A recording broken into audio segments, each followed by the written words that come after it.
Hey, everybody, we're live. It's Tuesday, my favorite day of the week.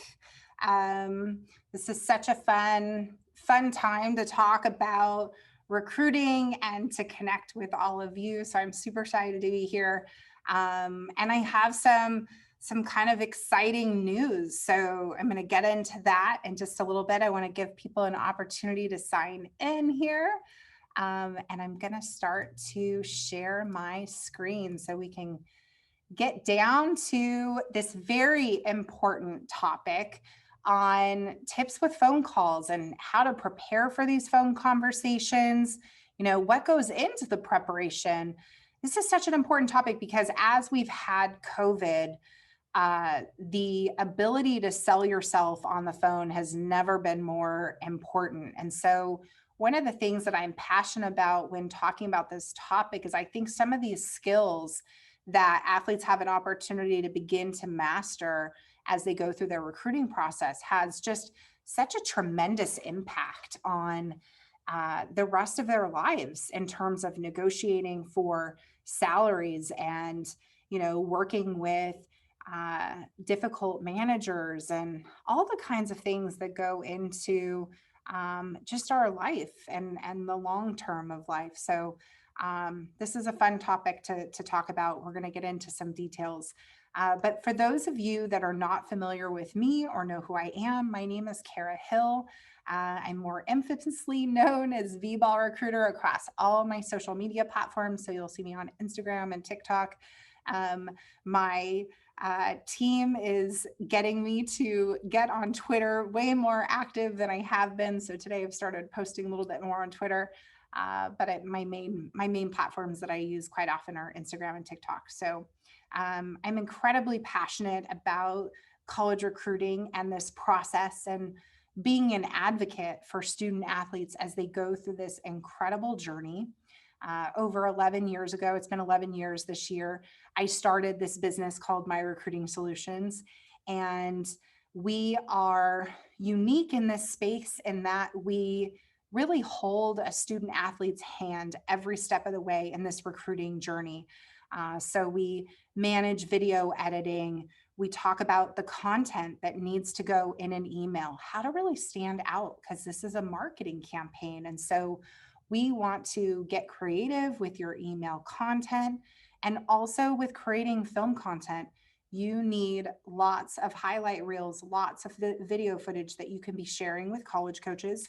And we also get into the importance of social media and how you can be leveraging social media throughout your recruiting journey. So these are some of the things that we practice in our business. But each week, I really love having this opportunity to come about here and talk about this recruiting process. So we're going to dive on in here and talk about phone calls with college coaches. So before you can actually have a conversation with a coach, you have to begin your marketing campaign. And to do that, you want to get an assessment. You want to build a target list of schools so that you can begin your marketing campaign. What is an evaluation? Let's talk about that. If you're working with us, we will look at film. We'll work with you on our own court on the other side of that door, or we come to see you live at a tournament and really break down and get an idea of where you are on a national level. And then we help to outline programs that would be a good fit based on where you are academically, athletically, and then the things that you might be looking for socially, geographically, and financially. If you're doing this process on your own or you're leveraging the relationships that you have with your club, I would encourage you to go talk to your coaches or your club director and ask them, where do they see you fitting in? Like, who do you remind them of? What players do you remind them of? And I think that can be so impactful because if you have an idea of a player that they remind you of, you can start to do some homework in that school, in that conference, and really help to create this target list of schools so that you do know like who you should be contacting and who you would want to get on the phone with.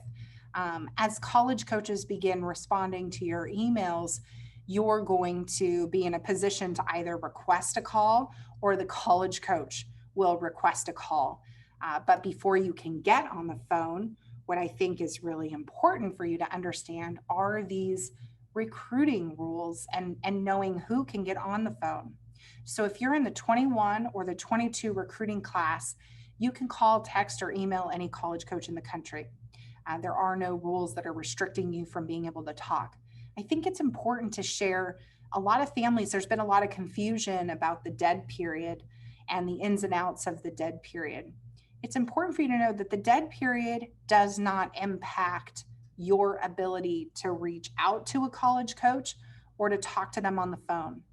A dead period means that you cannot get on campus and have a meeting with the coach.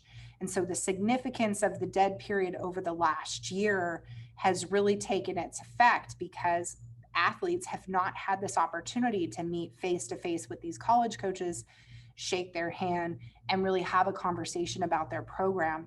And so as we've seen athletes that have had the ability to commit and people that have been able to make decisions, they've had to make these decisions through phone calls, Zoom calls, and putting themselves out there and running a really effective, very consistent marketing campaign. And so that's really what you're going to hear me preach. So if you're in the 21 or 22 recruiting class, there is nothing preventing you from being able to have a conversation with a college coach. If you are in the 2023 or the 2024 recruiting class, you can email a coach at any time. You can text a coach. It doesn't matter the level. You can always reach out. However, a Division I coach cannot call you, talk on the phone with you. You can't even call them if they're a Division I coach.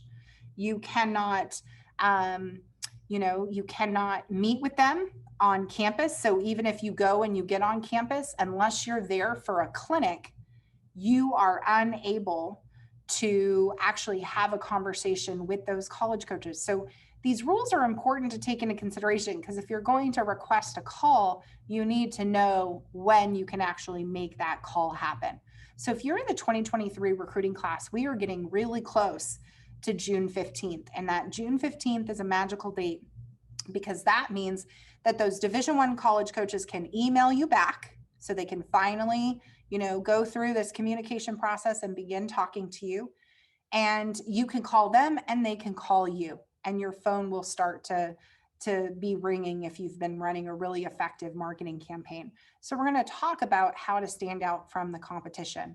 For those 2024 athletes and beyond, again, D1, you cannot talk to them until June 15th after your sophomore year. Now, I didn't talk about D2, D3, and NAIA. Let's talk about Division II first. The Division II college coaches are not able to call you, but you can actually call them. So you can, as a 23 or as a 2024, you can call a D2 coach, you can call a D3 coach, you can call an NAIA coach. D3 and NAIA can go back and forth. They can engage in conversation with you. So just so you're aware, they can exchange emails, they can go back and forth. There's like literally no rules that are preventing them from doing that. With COVID right now, where there's been some challenges, is there's been a moratorium on recruiting in some programs. And so college coaches haven't necessarily been able to get off campus to do any recruiting, or some programs are literally at a pause and they haven't been able to make decisions. And so we're hoping to see some of that improve here over these next few weeks as we begin to open up more and more. So let's talk about preparation. So you've gotten to this position where you're able to have a phone call with a coach. Now it's important for you to prepare a fact sheet. And it's important for you to understand who your audience is. So I would get on Twitter and I would research some of the things that coach has tweeted, favorited, retweeted. I think that will give you a level of understanding of, maybe some of the things that are important to them. I would read the coach's bio. I can't tell you how many athletes get on the phone with a coach without having done research on the coach. Go on the website, do some research, jot some notes down. Did they play on the national team? Have they coached at an elite level? What are some things that are important to you? What are some relatable facts that you can talk about? Another thing that's going to be really important to your conversation is having a major in mind. You need to give this coach confidence that you're in a position to not only make a decision, uh, you need to show that you are somebody that is really well researched, that you're thinking about your future. You don't have to know your life plan, but you need to have some level of understanding of what direction you want to go. Even if you're like uncertain, you need to sell that you have an area that you're interested in. Now, before you call these coaches, I would recommend that you text the coach 15 minutes ahead. And that's just as a common courtesy to give the coach a heads up. I don't know how many of you have actually reached out to a coach or tried calling and then that coach doesn't pick up. It can be really frustrating when you have scheduled for a call and then that coach doesn't pick up. So text the coach 15 minutes ahead of time, let them know who you are and that you're going to be calling. One of the other reasons I like this is it kind of, number one, it's a reminder for the college coach that you are going to be calling. So I think that's important. But in addition to that, they might not have had your number saved. Sometimes coaches don't answer their phone. And if something's come up, because life can happen, I think that's one thing that we've learned over the course of the last year, life can happen. It gives them the ability to maybe potentially respond back and let you know that, hey, it's not a good time. Can we reschedule? So those are some of the reasons that you would want to text the coach ahead of time. And the other thing that I would encourage you to do is find a quiet space where you can focus on your call and take a ton of notes. Notes are really important as you go through this process.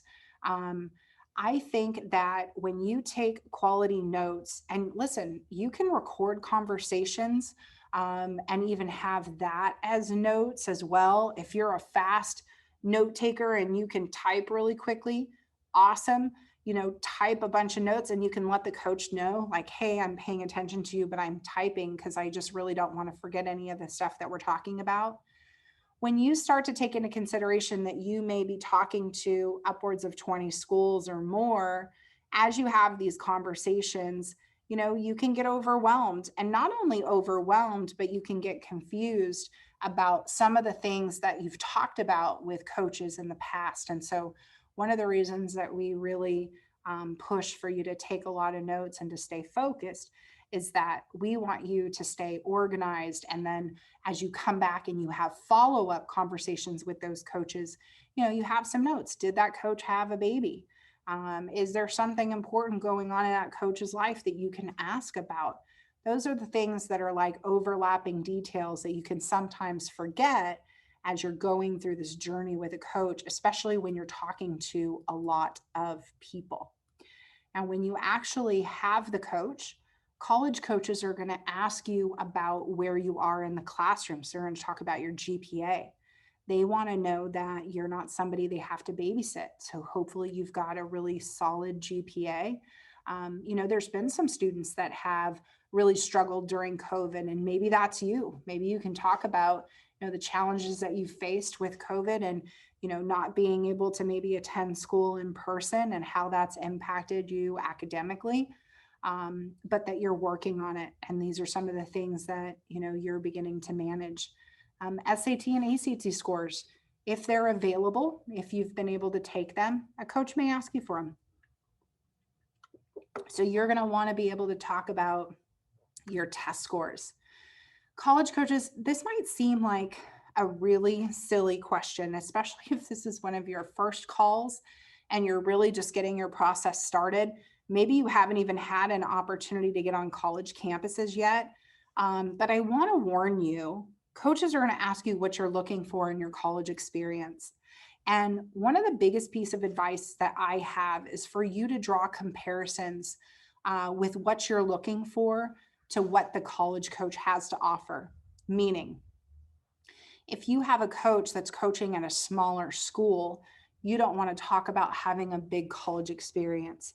You want to talk about how important it would be to be in a smaller, more intimate environment because you value, the relationships that you're able to build with your professors, with your teammates, with other student athletes on campus or other people on campus, and that is something that you're considering or that you're factoring in. They are going to ask you what you want to study. Again, you don't have to have your life plan in place, but you do want to have a sense or an area of study that you can at least talk about, and do your homework. Look on the website, look at the majors that the athletes are majoring in that are in the program. That's usually posted. You might see some consistencies in what those athletes are studying. And so I would really encourage you to take a look at, what a lot of those players are studying, and consider, really doing research on some of those majors, and maybe mentioning one, because obviously the coach is comfortable with those majors. A coach may ask you how important scholarship money is, and this is a tricky conversation to have. Um, I really think you need to do your homework and consider who you're talking to.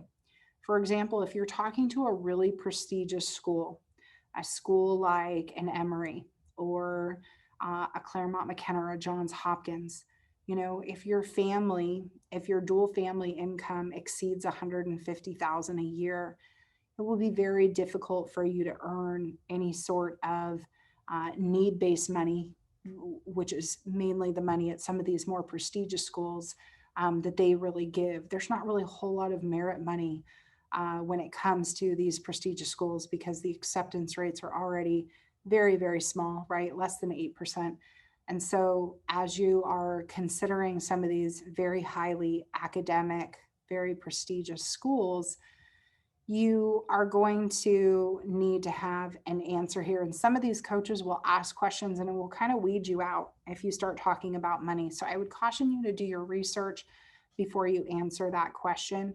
You may say, this is a conversation that I really need to have with my family, to avoid having that conversation off the bat. And that way you don't get eliminated off somebody's list because you just don't know what you don't know. That's really where having an expert can help you, where we can provide a lot of insight and share some things about how that all works, and with these programs, what you would expect to invest out of pocket. Some coaches are going to ask you what you do outside of volleyball, what kind of relationships you have with your family. They may ask you about strengths and weaknesses, how coaches describe you. That's one that stumps a lot of players. How would your coach describe you?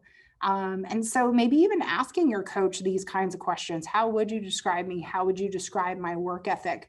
I think that question is an important one for you to consider talking to your club coach about, really, so that you can do well on these calls, and that there's some consistency in the answers, because you better believe that some of these club coaches are going to receive phone calls, and high school coaches, and these college coaches are going to ask either your club or your high school coaches, or both, what is it like to coach you? So this is why it's so important for you not to burn bridges with coaches, and for why you to take this all into consideration as you go through this process. Another question that comes out is, are you feeling pressure to commit? And this is sometimes a hard question to answer. But some athletes do get a lot of pressure to commit and make decisions early on. Questions to ask. What's a day in the life of one of their athletes, both during the season and in the off season? I like this question because if you're able to ask questions first, this question allows you to really take a deep breath and sit back and relax, and allow the college coach just to talk, right? Just to allow them to talk about their program, about what it's like, about the training schedule. They'll talk about what a day or what a week in the life of one of their players is. And I think that's a fun one to just kind of sit back and listen to. And then for you to kind of close your eyes a little bit and think and really figure out, could I see myself in that environment? Another one is, how would you describe your coaching style? I would want to understand, what the expectations are out of your position, and how does this coach, coach that position? What are some of the expectations they have? Who's responsible? Sometimes, an assistant coach will take the setters and the liberos, and maybe the head coach works with the middles and the outsides. Sometimes coaches have their own little specialties. So I would want to have an understanding with, who's training who in the program, and for your athlete to really have that opportunity to start to build a relationship with the coach that's focused on their position, because I think that's really relevant. I would talk about the most popular major on campus. Everybody has a selling point. Every college has a selling point. So I think that that's a great question to ask, because they'll really be able to share some of the highlights of that school and that institution and what they're known for, what they're looking for in your position. If they're looking for a libero and you're a libero, maybe they want somebody super vocal, and maybe you're on the quiet side. That might share some perspective with you that when you're on the court, you might need to work on becoming more vocal. And especially if that college coach comes to your court to watch you play, you're going to know that you're definitely going to have to be more vocal during those times, because that's something that's important to them. I'd ask them what their goals are for the program over the next 4 to 6 years. What are they trying to do there? How would they describe the culture? I think that's a really important question. Talking about accountability, coaches will talk a lot about accountability. They'll talk about the leadership on their team. And so trying to have an understanding of how their team operates. And then what kind of relationship, do they have with the players? And are you a player that, would thrive in an environment where you have a relationship with your head coach? Are you okay with just having a relationship with your assistant coach? And really asking that of the players, like, how would they describe their relationship with their coach? I think during COVID, one of the coolest things about COVID is that so many athletes have actually been really engaged and really involved in recruiting. Since there's been this long dead period, everybody's had to think outside of the box and tweak and modify and adjust how they recruit. And for a lot of programs, it's been bringing in athletes to come and be a part of these conversations. And I think that's really kind of the cool thing about COVID. These questions are a major no-no. I would never ask for a scholarship. You don't really want to talk about money unless it's been brought up to you. You don't want to ask about playing time. This is another area where people go wrong. They'll ask about playing time. A coach doesn't really know, who you're going to be when you get there. Sometimes they have a lot of promise and a lot of hope and a lot of optimism for a player. That player gets there and they fall short. So I would not take into consideration what a coach is considering for your playing time. Parents can be on the call, but I would recommend that you make an announcement that you're on the call. And so that's always kind of awkward for coaches. They have a feeling that there's a presence there, that you are present. But it can be a little awkward if you don't say, hey, coach, I'm here too. It's just kind of nice for you to be able to make that announcement. I would not recommend that parents are on the first call. I would tell you that your athletes should manage those first conversations. But as time goes on, parents are going to want to be incorporated. And the reality is that college coaches will want to talk to you at a certain point in your journey. Another major no-no is, where am I on your list? This is a touchy one. This question can be asked depending on where you are in the recruiting process, but sometimes athletes have a tendency to ask this a little too prematurely, and it can be a really big turnoff to a college coach. So I think that's important for you to understand. You really just want to consider your audience and really take into consideration all of this kind of information. This is our Q&A session. So for any of you that might have questions about anything I just covered, I'm actually going to stop sharing. I feel like I'm losing my voice here a little bit. Been in my office since 4 o'clock this morning, so it's already been a really long day today. But I'm happy to answer any questions you might have about your recruiting process or your journey. So feel free to send a message in the Q&A box. Just as a heads up, I am hosting a recruiting showcase on Friday. I was just named the Under Armour All-American Selection Camps and Games Director, which is incredibly exciting. I'm fired up for this new position, and I wanted to talk a little bit about it because we are going to begin hosting a live show on a weekly basis.